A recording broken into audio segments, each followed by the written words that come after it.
Zierranoren seme inutilaren soldadu gora ez joateko eskaera, primalerba eta batxaletan diru laguntzen amoinatzea, prozedura baten jausarazteko galdea, denak hartzen zituzten botere zerbait zeukatela setitzen zuten populazio opulantaren hautetxiek.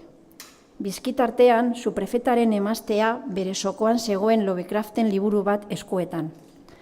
Azkenean etorri zen Joanesen hitzaldiaren tenorea. Ordura arte bi eritzainek apez zaharkitua oialesko aterpean itzalean atxikia zuten. Euskaltzainburuak taula gainera ohoratua iragarri bezain laster, paralitiko aulkian lau gizon azkarren garraiatua eta erizainek perfusioak aurrean atzetik zetoskiola agertu zen Joanes. Euskaltzale zuharra euskara salbatzeagatik ondar atz buakoraino bizia galduko zuena. Lau gizonek fermuki mikroaren parean paratu zuten.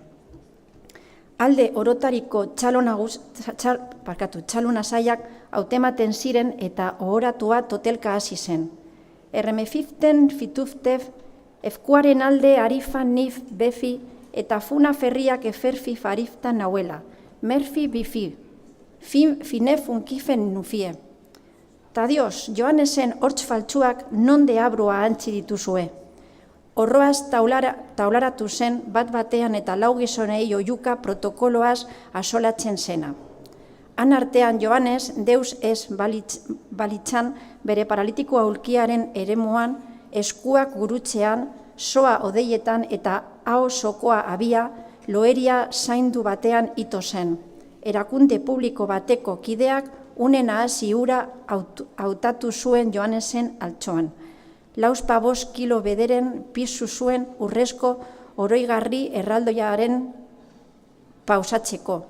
Euskaltzain adinduak doloresko hauen luzea egaldarazi zuen.